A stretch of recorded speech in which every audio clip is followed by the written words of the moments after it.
Ay, ang bongga. Perfect yung pangregalo ngayong maulan. Yes, 2-in-1 na kasi ito mga mima. Pwede mo siyang gawing pillow. Tingnan nyo, ang lambot-lambot. At pwede mo pa siyang gawing blanket. Eto, di-zipper siya mga mima. So, nandito sa loob yung kanyang blanket. Tingnan nyo.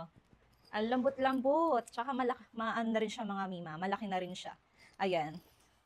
Ganyan siya mga mima. Ayan oh, ang laki. Grabe ang lambot ng tela, kaya naman perfecto kapag maulan, lalo kang aantukin nito. Ayan, very comfy sa skin. Ang laki, 'di ba?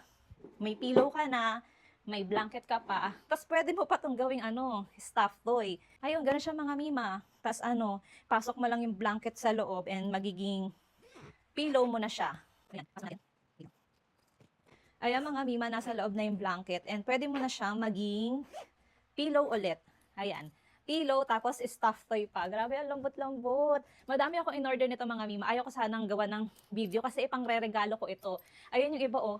Ayan. Pero wala na. For sure na makikita niya itong video na to kasi nakikita niya yung mga pinopost ko. Ayan, may elepante. Kalimutan ko yung cartoon character na to. Ayan, pig, Hello Kitty. Sobrang cute na mga cartoon character. Doraemon. Ayan. Ang dami mga mima. Kaya kung ako sa inyo, order na kayo habang may stocks pa nito. Kaya go!